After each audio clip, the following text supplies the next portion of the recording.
অপারেটরের লাইসেন্সের মেয়াদ আগামী 31/12/2016 তারিখে উত্তীর্ণ হবে।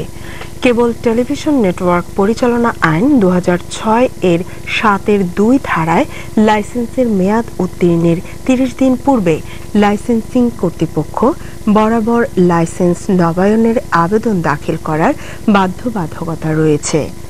আইন অনুসারে 31/12/2016 মেয়াদে লাইসেন্সের পরবর্তী নবায়নের আবেদন আগামী 1/12/2016 তারিখের মধ্যে দাখিল করতে হবে। কাজে 31/12/2016 মেয়াদী লাইসেন্সের সকল প্রতিষ্ঠানের মালিককে 2017 ও 2018 সালের নির্ধারিত নবায়ন ফি ও ভ্যাট এবং প্রয়োজনীয় কাগজপত্রাদি সহ নবায়নের আবেদন আগামী 1 ডিসেম্বর 2016 তারিখের মধ্যে এই কার্যালয়ে প্রেরণ করতে হবে।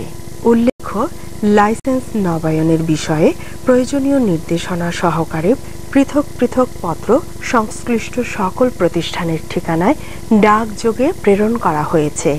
আইন অনুসারে লাইসেন্স শাখা কর্তৃক এ সময় বর্ধিত করার কোনো সুযোগ নেই। কেবল টেলিভিশন নেটওয়ার্ক পরিচালনা আইন 2006 এর 7-2 ধারা মোতাবেক নির্ধারিত সময়ের মধ্যে লাইসেন্স নবায়নের আবেদন দাখিলে ব্যর্থ হলে বিধি মোতাবেক নির্ধারিত ফির সাথে জানুয়ারি 2017 হতে মাসিক সারচার্জ ধার্য করা হবে। অতএব বর্ণিত নিয়মাবলী যথাযথভাবে অনুসরণপূর্বক নির্ধারিত সময়ের মধ্যে উল্লিখিত লাইসেন্স নবায়ন করে নেয়ার জন্য অনুরোধ করা হলো।